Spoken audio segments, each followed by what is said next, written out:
Along the eastern shoreline of Saanich lies a quiet place with a history far older than the name Glencoe Cove. For the Ḻəŋən people represented today by the Songhees and Esquimalt nations, this cordon-head headland was known as Kwatsech. Songhees elders Sophie, Misheal, and Ned Williams preserved that ancestral name, ensuring that its connection to the land was not forgotten. Above the southern beach, a surviving midden reveals this cove, once an important ancestral settlement. Archaeologists believe people were living and gathering here as long as 1,500 years ago. Around 1,000 years ago, large wooden post and beam houses may have stood near the protected shoreline. The midden is more than a layer of shells.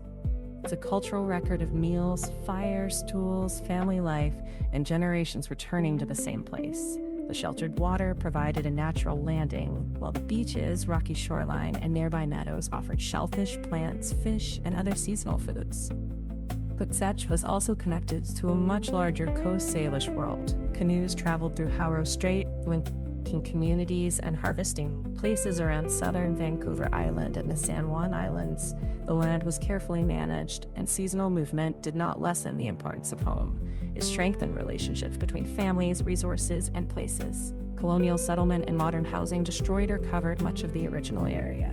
But in 1996, cooperation between Songhees First Nation, the District of Saanich, and local residents helped preserve what remained as Glencoe Cove, Kwatsech Park.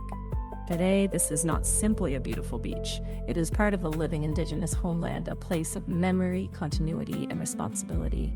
Visitors are asked to walk gently, leave shells, stones, and possible cultural material undisturbed, and remember that beneath this peaceful landscape rests the history of countless generations. A fuller archaeological investigation at Kwatsech could help deepen understanding of how people lived along this shoreline over many generations.